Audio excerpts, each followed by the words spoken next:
It was about a week before chemo was starting, and I had just gone to the salon to cut off most of my hair to get ready. And as I got in my car, I noticed I was sitting outside a Dunkin' Donuts. So I thought to myself, do I want a coffee? Do I want one of those new Beyond sausage sandwiches? And then my phone rang. It was Jimmy from the financial department at the chemo center. He said, I'm just calling to let you know that your first chemo treatment is going to cost $7,464.69. Are you going to be okay with that? And I said, yeah, I have insurance. And he said, no, that's why I'm calling. I just checked with your insurance. And after you pay out your maximum out of pocket of about $12,000, your insurance only covers 50% of drugs and the administration of drugs. And that's what chemo is. And I said, okay, so you're saying I'm going to owe about $8,000? And he said, for your first treatment, yes. Your second treatment will cost, and he told me exactly how much that treatment would cost.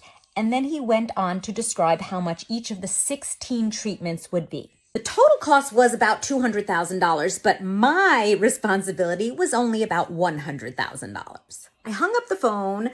I looked at the Dunkin' Donuts and decided I no longer should spend a few dollars on a cup of coffee. I started driving home, but before I got home, Jimmy called back. And he said, I just have a tiny clarification. And I thought, what else? And Jimmy said, after you pay your maximum out of pocket of $12,000, your insurance doesn't cover 50% of the drugs. They cover 100%. And I said, wait, you just said you had a tiny clarification. That sounds like an $88,000 clarification. After I pay $12,000, I no longer owe any money for the chemo?